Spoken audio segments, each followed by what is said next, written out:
So I need to talk to y'all really quick about Real Housewives of Potomac. What to say? I don't know if I can deal. I'm probably gonna watch for a couple episodes. I just saw the first one yesterday. I caught it on a repeat, and I don't know, something about those women. Sorry, hold on. Something about those women I don't care for. I'm not a big person on like etiquette and stuff like that. Like, that's really stuffy to me and unnecessary. Just be you, you know. I can't remember the name of the Jordan lady, the lady who is married to Eddie Jordan. Her whole attitude about Giselle being in her house and making noise. First of all, you so rich, but where was the person that cooked your crabs? Like, why did you have to have a friend come over? And if you had to have her come over, what nerve do you have to be mad about her making noise in your kitchen? Nobody was there. Like, I don't get why it was such a big deal for her to be in her kitchen making noise. And I also don't understand why it was a big deal for her to offer her hairstylist to her, like, girl, you. And then the comments about, oh, I don't do that, they must do that in the ghetto, blah blah blah. That really just irked me, because I can't stand like sedity ass black people like that. Like, girl, the ghetto, like that, she wasn't being ghetto. I don't know, I just can't deal with that. And then freaking Karen looks like the crypt keeper to me. I'm sorry, but she thinks that she is okay. No, she is unattractive, and I really try not to call people unattractive. So if I call someone unattractive, it's because, yeah, they're unattractive. She's unattractive.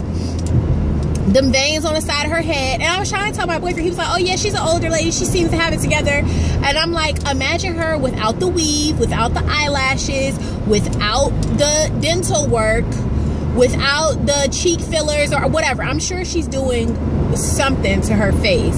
Imagine her without all that stuff.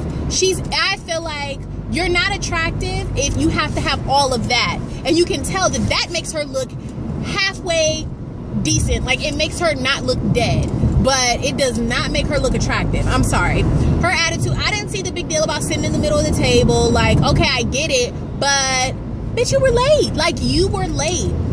So and you're 40, 50 something. Who cares about a seat at the table? You know, everybody was there to celebrate your birthday.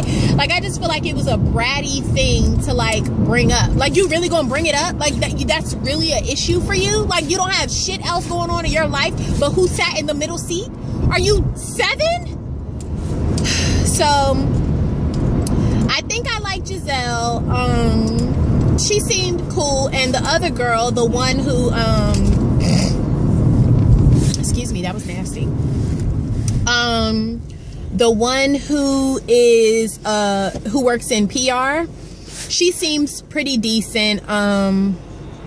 Although I've never been married, so maybe that's why I can't understand why you would get divorced and then still live together, because isn't like whatever was getting on your nerves or bothering you about the person, getting a divorce, I don't see how getting a divorce just removes that. But maybe y'all can tell me otherwise, because I'm not hip. I ain't never been married.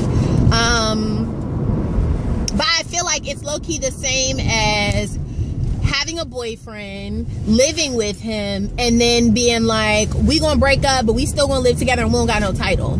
Like, feelings are gonna get hurt. People are gonna date. You gonna find, like, I don't know. But she seems pretty cool to me. The other girl who's like the pageant chick, her family is like really heavy into philanthropy and all that. Philanthropy, sorry.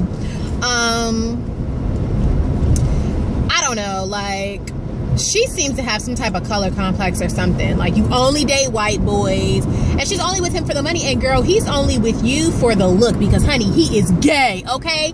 Gay. I'm sorry, but he screams gay to me. And I'm not someone who just goes around saying everyone's gay, but honey, he's gay. Like, you cannot, there ain't nothing you can tell me otherwise. I don't care if they have a kid together. I ain't never been a person to be like, but he's married. Girl, I don't care. So, yeah, he's gay and they're together, but she knows that, and that's why they're together because he can finance her life and her kids and she can look good on his arm and be his beard. So I think that's all of the girls. I can't remember all their names. The only ones I really remember is Giselle and Karen, but I think I pretty much covered everyone.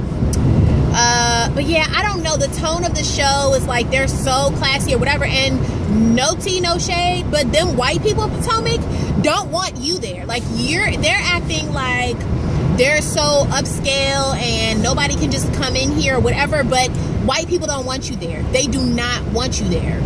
That's why who Eddie Jordan's wife was saying, like, they thought she was Section 8. Yeah, that's real. They probably did. And the only thing that's stopping them from thinking that is because your husband's the coach, so they know y'all got coin.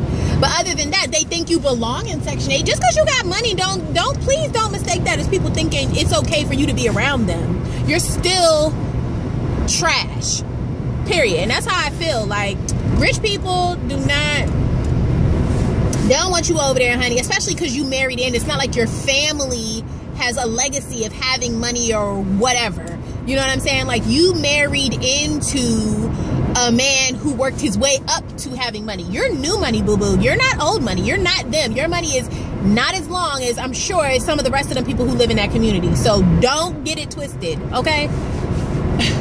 So yeah, I can't deal. I don't know. Like I said, I'll probably watch another episode, but they really have.